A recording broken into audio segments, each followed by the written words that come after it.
Good evening students, now we continue our chapter 15 नाभिकीय भौतिकी।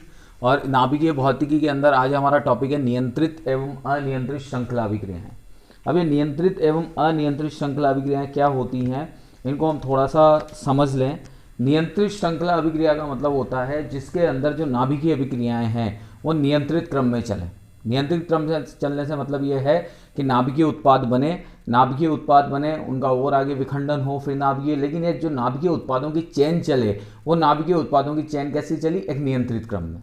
क्यों? क्योंकि अगर चेन अनियंत्रित क्रम में चलेगी तो उस अवस्था में जो ऊर्जा उत्पन्न होगी वो अत्यधिक हो जाएगी, विध्वंसकारी हो जाएगी। इसलिए नियंत्रित श्रृंखला अभिक्रिया में अभिक्रिया नियंत्रित दर से चलनी चाहिए, और अगर हम अनियंत्रित श्रृंखला अभिक्रिया की बात करते हैं तो फिर उसमें विखंडन अनियंत्रित होता है। ओके, तो यहां पर हम ये कहते हैं नियंत्रित श्रृंखला अभिक्रिया में कि यूरेनियम 235 जैसे भारी नाभिक पर जब हम न्यूट्रॉन की बौछार करते हैं तो सबसे पहली चीज़ तो हम ये समझें कि यूरेनियम 235 जो नाभिक होता है, उस यूरेनियम 235 नाभिक का जब विखंडन करते हैं तो मैंने आपको एक इक्वेशन लिखवाई थी कि यूरेनियम 235 पर जब आपने न्यूट्रॉन की बौछार की तो क्या बनता है? यूरेनियम 236, ये एक अस्थायी नाभिक बनता है। और फिर इस अस्थायी नाभिक के बाद में क्या बनता है आपका? एक तो बैरियम, एक क्रिप्टन, एक 3 न्यूट्रॉन और एक ऊर्जा, ये बनती है विखंडन के दौरान। तो हम यहां पर ये कहते हैं कि जब हम भारी नाभिक यूरेनियम का विखंडन करते हैं तो विखंडन के दौरान हमें लगभग 2.5 न्यूट्रॉन प्राप्त होते हैं। 3 नहीं, लगभग 2.5 न्यूट्रॉन हमें यहां पर प्राप्त होते हैं। इसका आशय यह है कि अगर हम 100 यूरेनियम नाभिकों का विखंडन करेंगे तो लगभग हमें 250 न्यूट्रॉन प्राप्त होंगे। भाई एक नाभिक के विखंडन से कितने प्राप्त हुए? 2.5, तो 100 नाभिकों के विखंडन से कितने प्राप्त होंगे? 250 न्यूट्रॉन प्राप्त होंगे। ऐसे न्यूट्रॉन कौन से न्यूट्रॉन कहलाते हैं? द्वितीयक न्यूट्रॉन। क्यों? क्योंकि यहां से इस न्यूट्रॉन ने इसके साथ क्रिया की, ये तो प्राथमिक था। इससे जो उत्पादों के बाद में जो न्यूट्रॉन हमें मिले, इन न्यूट्रॉनों को हम क्या कहते हैं? द्वितीयक न्यूट्रॉन कहते हैं। तो यहां पर हमने ये कहा कि जब यूरेनियम 235 पर न्यूट्रॉन की बौछार करते हैं तो हमें 2.5 न्यूट्रॉन प्राप्त होते हैं एक नाभिक से, और अगर हम 100 नाभिक लेते हैं तो हमें 250 न्यूट्रॉन प्राप्त होते हैं। अब यहां पर हम ये कह रहे हैं कि यदि इन न्यूट्रॉनों को हम मंद ताप, इनके ताप को मतलब मंदित कर, जो हम कहते हैं मंद ताप पर मंदित किया जाए और इन्हें ऐसी अनुकूल परिस्थितियों में ले जाया जाए कि ये आसानी से नाभिक में प्रवेश कर जाएं।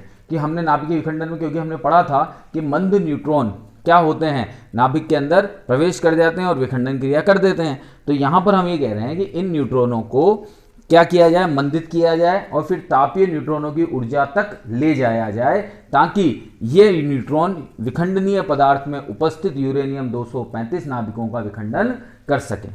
और जब ये यूरेनियम 235 नाभिकों का विखंडन करेंगे तो विखंडन करने से न्यूट्रॉनों की संख्या में और अधिक वृद्धि होगी। ठीक है, और अधिक वृद्धि होगी तो और अधिक नाभिकों का विखंडन होगा। तो इस तरह से हम ये कहते हैं कि नाभिकीय विखंडनों की एक श्रृंखला बनती हुई चली जाएगी। ठीक है, और इस श्रृंखला को ही हम क्या कहते हैं? श्रृंखला अभिक्रिया। ठीक है, और अभिक्रिया को आगे बढ़ाने के लिए केवल 2 न्यूट्रॉनों की आवश्यकता होती है। कितने न्यूट्रॉन की आवश्यकता होती है? 2 की। ठीक है, तो अभी तक हमने ये कहा कि भाई अगर आपको यूरेनियम 235 नाभिक का विखंडन करना है तो यूरेनियम 235 नाभिक के विखंडन के लिए आप न्यूट्रॉन की उसके ऊपर बौछार करेंगे। न्यूट्रॉन की आपने उसके ऊपर बौछार की तो न्यूट्रॉन की बौछार से आपको 2.5 या लगभग 3 न्यूट्रॉन प्राप्त हुए। इन 3 न्यूट्रॉन जो हमें प्राप्त हुए हैं, अगर हम एक नाभिक से 2.5 ले रहे हैं तो 100 नाभिक से हम 250 न्यूट्रॉन लेंगे। अब इन न्यूट्रॉनों को हम क्या करेंगे? मंद करके इन्हें मंद किया जाएगा और इन्हें तापीय परिस्थितियों के अनुकूल ले जाया जाएगा कि भाई इनका टेम्परेचर कितना होना चाहिए। तो तापीय परिस्थितियों के अनुकूल ले जाकर इनका आसानी से हम विखंडनीय पदार्थ में उपस्थित यूरेनियम 235 नाभिक का विखंडन कर सकते हैं। और विखंडन करेंगे तो और न्यूट्रॉन प्राप्त होंगे, वो और नाभिकों का विघटन करेंगे। तो इस प्रकार आगे से आगे यह क्रिया चलती जाएगी। और इस अभिक्रिया को हम कौन सी अभिक्रिया कहते हैं? श्रृंखला अभिक्रिया कहते हैं। ठीक है, इस अभिक्रिया को बढ़ाने के लिए हमें कितने न्यूट्रॉनों की जरूरत पड़ती है? 2। तो अब यहां समझते हैं, देखो ये आपकी प्रथम पीढ़ी है, प्रथम न्यूट्रॉन।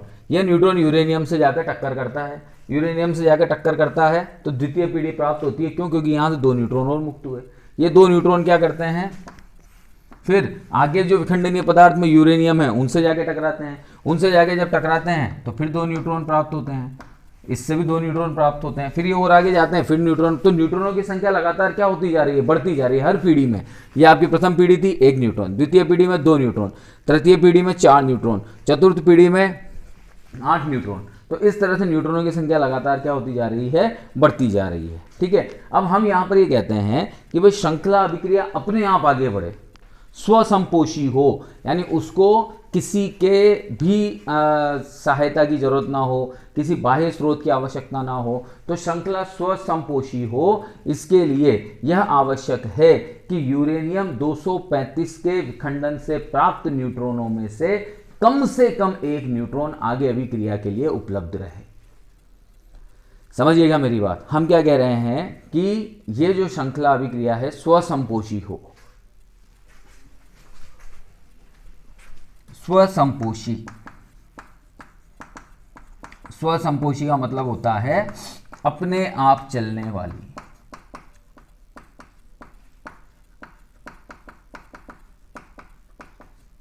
ठीक है, तो यह अभिक्रिया स्वसंपोषी हो, तो इसके लिए यह आवश्यक है कि जब यूरेनियम 235 का विखंडन हो तो विखंडन से प्राप्त न्यूट्रॉनों में से कम 1 न्यूट्रॉन का किसी अन्य यूरेनियम नाभिक द्वारा प्रग्रहण हो जाए।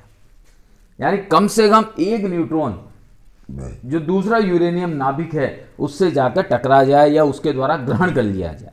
तो अगर उसने उसको ग्रहण कर लिया तो फिर इसका मतलब, प्रग्रहण का मतलब होता है ग्रहण करना या अवशोषण करना।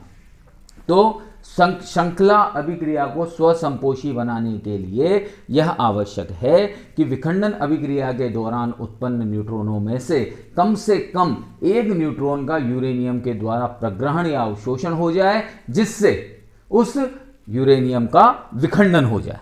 क्योंकि जैसे वो अवशोषित करेगा, अवशोषित करते यूरेनियम का क्या हो जाएगा, विखंडन हो जाएगा। तो इस प्रतिबंध को हम एक प्राचल के द्वारा प्रदर्शित करते हैं और उस प्राचल को बोलते हैं हम पुनर्उत्पादन न्यूट्रॉन गुणन गुणांक या पुनरुत्पादन गुणांक। ठीक है, तो इसे अब हम समझते हैं, थोड़ा सा देखिएगा।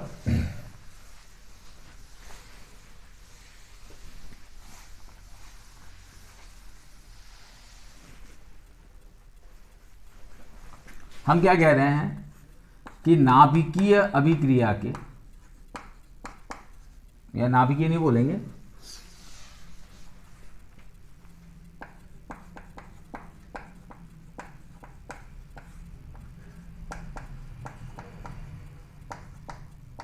श्रृंखला अभिक्रिया के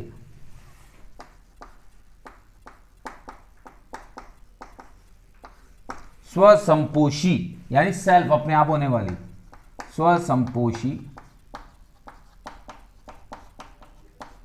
होने के लिए आवश्यक है कि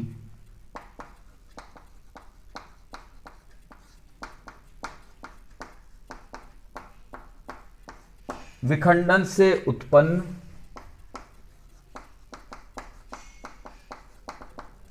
न्यूट्रॉनों में से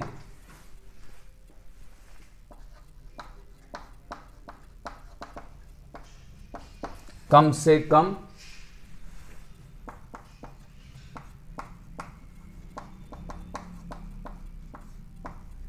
1 न्यूट्रॉन का प्रग्रहण को बोलते हैं हम अवशोषण,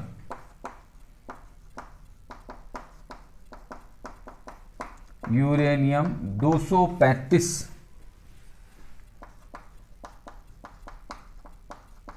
द्वारा हो जाए, जिससे उसका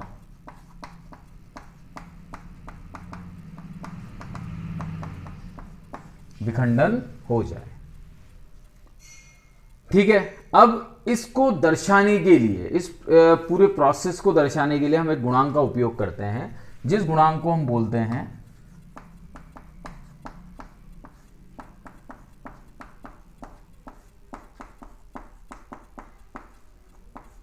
न्यूट्रॉन गुणन गुणांक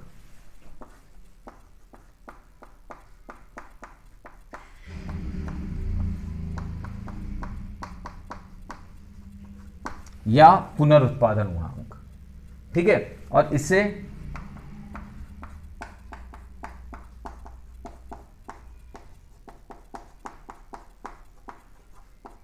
के से दर्शाते हैं। किससे दर्शाते हैं? के से। ठीक है, चलिए अब देखते हैं क्या होता है न्यूटन गुणन गुणांक। तो हम यहां पर न्यूटन गुणांक को परिभाषित कर रहे हैं कि न्यूटन गुणन गुणांक होता क्या है। तो हम ये कहते हैं कि जो ये गुणांक होता है ये प्रत्येक विखंडन के पश्चात न्यूट्रॉनों की औसत संख्या को प्रदर्शित करता है।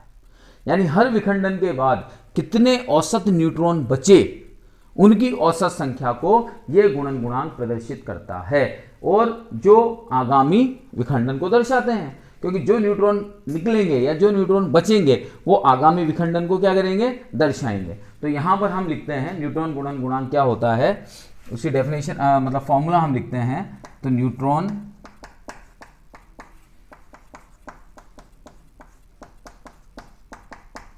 गुणन गुणांक कैसे डिनोट कर रहे हैं हम इसको?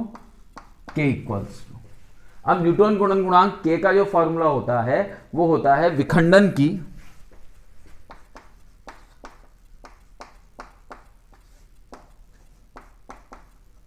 किसी पीढ़ी में उत्पन्न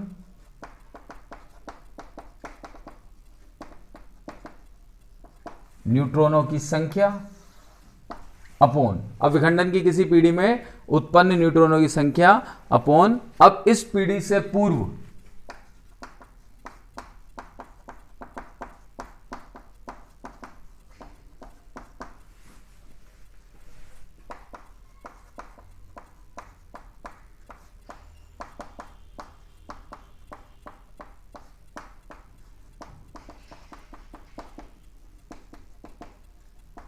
विखंडन में उत्पन्न न्यूट्रॉनों की संख्या।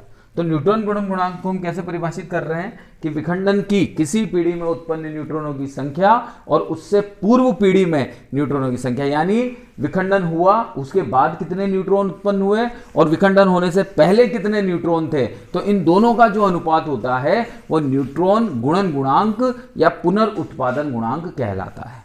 अब यहां पर हम इसकी 3 स्टेट पढ़ते हैं। देखिएगा, फर्स्ट में लेता हूं, जैसे सपोज मैंने ले लिया k लेस देन 1, यानी k का मान क्या है?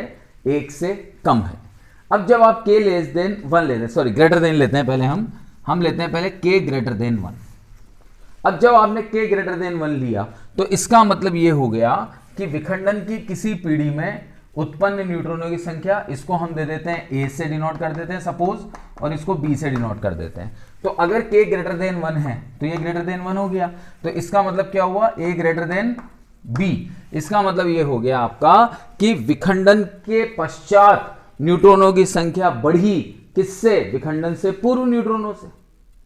ये मतलब हुआ ना भाई, k ग्रेटर देन 1 का मतलब क्या हुआ? a greater than b। a तो क्या है?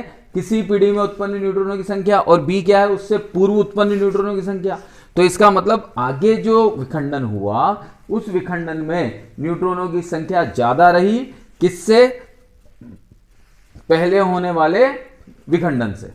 ठीक है, तो इसका मतलब यहां पर हर बार न्यूट्रॉनों की संख्या लगातार क्या होती जाएगी? बढ़ती जाएगी। तो यह विखंडन कौन सा विखंडन कहलाएगा? अनियंत्रित। या इस अभिक्रिया को हम कौन सी अभिक्रिया कहेंगे? अनियंत्रित श्रृंखला अभिक्रिया। कौन सी अभिक्रिया कहलाएगी ये? अनियंत्रित श्रृंखला अभिक्रिया। अब सेकंड हम लेते हैं सपोज k लेस देन 1। अब k लेस देन 1 ले लिया तुमने, तो यहां पर ये लेस देन 1 हो गया, ये लेस देन 1 हुआ, इसका मतलब a लेस देन b। तो यानी अब क्या हुआ कि विखंडन से पूर्व न्यूट्रॉन ज्यादा थे और विखंडन के पश्चात न्यूट्रॉन कम होना शुरू हो गए। तो अगर विखंडन के पश्चात न्यूट्रॉनों की संख्या कम होती जाएगी तो एक स्थिति ऐसी आएगी जब श्रृंखला अभिक्रिया मंद होकर बंद हो जाएगी, तो न्यूट्रॉन ही नहीं बचेंगे क्योंकि। तो यहां हम लिखते हैं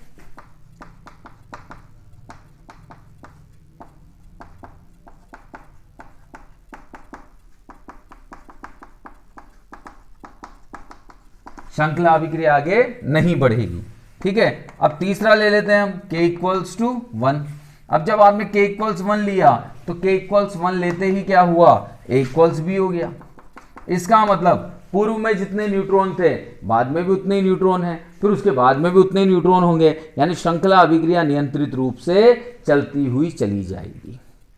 तो k ग्रेटर देन 1 की अवस्था में तो हम ये कहते हैं कि अभिक्रिया बहुत तेजी से बढ़ेगी। इस प्रकार प्रत्येक जनन में न्यूट्रॉनों की संख्या में वृद्धि होगी और ऐसी स्थिति में जो अभिक्रिया होती है उसे अनियंत्रित श्रृंखला अभिक्रिया कहते हैं। और जो अनियंत्रित श्रृंखला अभिक्रियाएं होती हैं उस अनियंत्रित श्रृंखला अभिक्रिया में इतनी अधिक मात्रा में ऊर्जा मुक्त हो जाती है कि अंततः यह ऊर्जा विस्फोट को जन्म दे देती है और परमाणु बम जो होते हैं वो ऐसी ही अनियंत्रित श्रृंखला अभिक्रिया का परिणाम है। तो अनियंत्रित श्रृंखला अभिक्रिया कौन से केस में मिलती है आपको, k ग्रेटर देन 1 वाले में।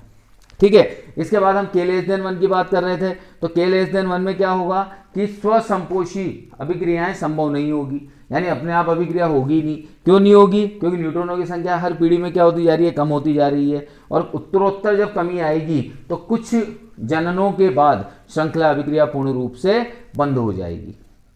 ठीक है, अब इसके बाद हम बात करते हैं k इक्वल्स 1 की। तो k इक्वल्स 1 वाला केस क्या होता है कि पूर्व की पीढ़ी और जो बाद की पीढ़ी है उन दोनों में न्यूट्रॉनों की संख्या क्या चल रही है, समान चल रही है, यानी एक बार अभिक्रिया प्रारंभ होने के पश्चात में वह अभिक्रिया समान दर से चलती रहेगी।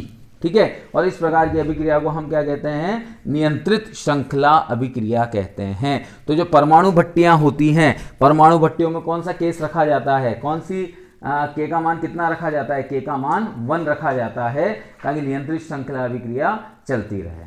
ठीक है, ओके।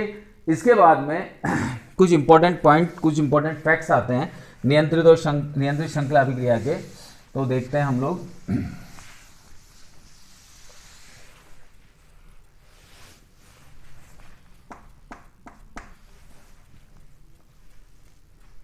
तो इसके जो इंपॉर्टेंट फैक्ट्स हैं ये हम अभी नेक्स्ट वीडियो में डिस्कस करते हैं। Okay, thank you.